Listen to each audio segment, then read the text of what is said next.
Hai, kali ini adalah bagian kedua dari konsep ini adalah perjalanan raga, bukan perjalanan spiritual. Karena spirit itu dia jiwa dan dia itu abadi. Dia tidak pernah bisa disentuh oleh apapun yang ada di bawah kesadaran dia. Dan tidak ada yang lebih tinggi dari dia. Jadi ini adalah perjalanan raga. Dan perjalanan raga saya itu membawa saya pada sebuah kesadaran yang benar-benar gak terpikirkan ketika 30 tahun yang lalu meninggalkan sebuah institusi yang adalah bagian dari matriks sintetis yang ketika saya berpamitan itu presiden dari institusi itu mengatakan bahwa kalau dulu kamu datang ke Amerika kayaknya Amerika besar, maka sekarang kamu pulang ke Indonesia karena Amerika sudah sangat kecil dan gak bisa lagi mengholding apapun yang kamu lakukan. I think that is very wise ya. Jadi akhirnya semua yang harus dilakukan memang harus terjadi di Indonesia. Karena memang walaupun saya menyadari bahwa sebenarnya nggak ada kontrak sama sekali dengan siapapun juga, karena semua entitas yang ada di sisi lain itu adalah sama dan sederajat. Kalau ada kontrak berarti ada sesuatu yang jauh lebih besar dari kita dan konteksnya adalah kita terikat pada kontrak tersebut. Sebenarnya nggak ada kontrak. Karena apa? Karena spirit itu berjalan dengan bebas, tidak terikat pada sebuah apapun itu, kontrak, agreement, konsensus apapun itu. Tapi dengan free spirit itu jiwa kita, spirit kita itu memandu kita. Jadi raga itu dipandu oleh spirit kita.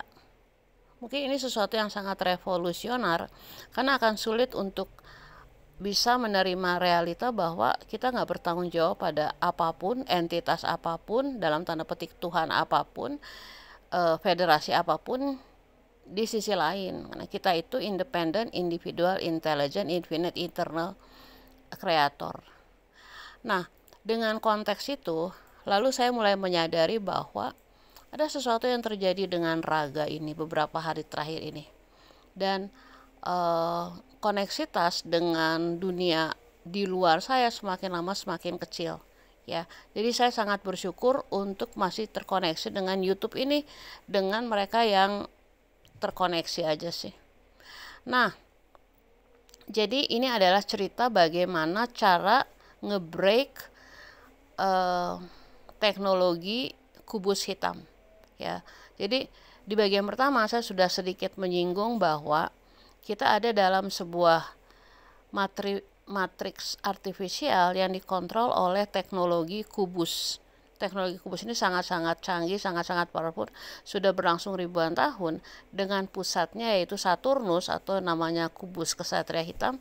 Lalu dia punya 4 branch utama yaitu kubus-kubus hitam yang ada di berbagai tempat di dunia termasuk Sun, Roma, Arab, Manhattan dan satu lagi Sun, Manhattan, udah 4 ya.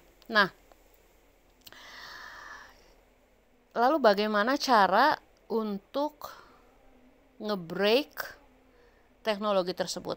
Ternyata teknologi tersebut itu kita break dengan remembering. Dan salah satu bagian dari remembering adalah pertama, nggak ada yang lebih tinggi, lebih rendah dari kita. Kita semua sama dan sederajat, kita bermain di sebuah eksperimen yang sama. Nah, mereka yang menciptakan teknologi itu memakai batu hitam sebagai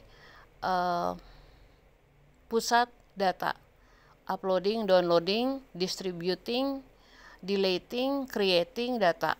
Nah, remembering itu berarti kita ingat kembali bahwa raga kita itu sama dan sebangun atau malah lebih ya dalam hal ini dengan teknologi kubus itu. Karena teknologi kubus itu adalah ciptaan entitas yang notabene sederajat sama kita. Jadi dia ada di bawah teknologi original, yaitu raga kita. Nah, raga kita itu jenius. Raga kita itu jenius karena dia adalah embodiment atau ekspresi jiwa kita secara fisik. Nah, beberapa hari ini saya sangat terobsesi dengan kisah-kisah yang ada di YouTube, yaitu cerita-cerita yang Bapak sebut novel digital, yang menarik sekali karena dia seperti ending dari kisah dongeng masa kecil. Jadi kalau dongeng masa kecil itu lebih ke happily ever after, setelah mereka menikah mereka bahagia. Nah, dalam 60 tahun terakhir, 70 tahun terakhir, itu kita menjalani apa yang disebut after wedding tersebut. Enggak seindah seperti yang dipikirkan. Nah, dalam ketidakindahan itu kita menjadi nyata bahwa hidup itu bukan sebuah fantasi, bukan ada dalam angan-angan pikiran kita, tapi dia adalah sesuatu yang sangat-sangat nyata. Dan dalam keadaan yang sangat nyata itu, kita membuat ending dari kisah itu menurut versi kita sendiri. Ya.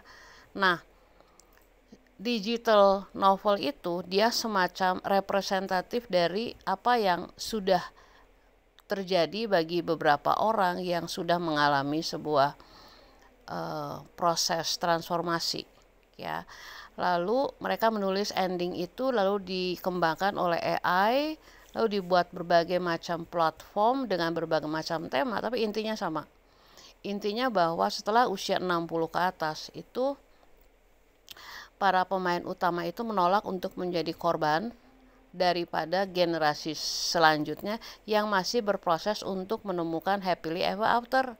Nah, di generasi yang selanjutnya ini sudah dibuat semacam frekuensi-frekuensi menurut AI yang nanti akan menjadi tujuan dari kisah-kisah perjalanan populasi secara global. Nah, tapi kita tahu bahwa itu hanyalah step kedua. Ya, step-step berikutnya adalah tentang remembering siapa kita, melampaui relasi generasi, relasi sekandung, tidak sekandung, dan lain-lain. Tapi untuk saat ini kita akan pakai konsep itu dulu.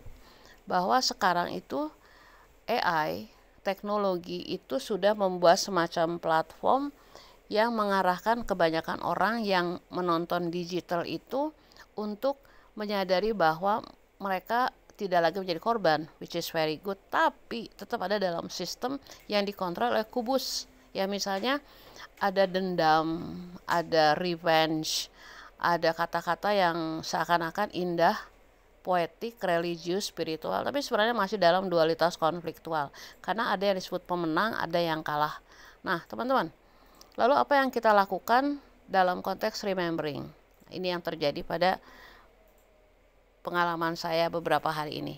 Jadi, memang aneh banget obsesi novel itu, sampai sehari itu bisa beberapa novel ya masuk, tapi saya tidak engage, tidak involve, tidak terlibat dengan kisah itu, hanya membuat mereka itu lewat saja dari kesadaran saya.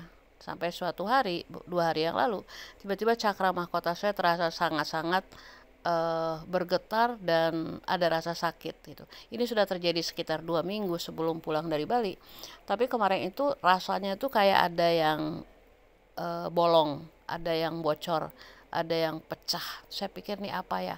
Lalu saya hentikan si novel digital yang sedang saya nonton, lalu saya mulai duduk diam dalam konteks kontemplasi.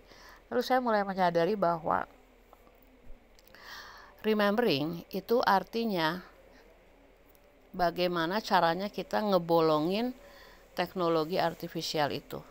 Dan semua novel-novel digital yang saya baca itu datanya masuk ke raga saya, lalu dengan data-data itu lalu dia ngebolongin cakra mahkota untuk membuat portal terbuka ke mana aja, ke dimensi apa aja, sehingga akhirnya terjadi glitch atau breaking atau menembus looping kubus hitam dengan cara kesadaran energetik cakra mahkota. Saya nggak tahu cara ngejelasin yang lain seperti apa. Dan itu yang terjadi, teman-teman. Sampai jumpa di yang lainnya.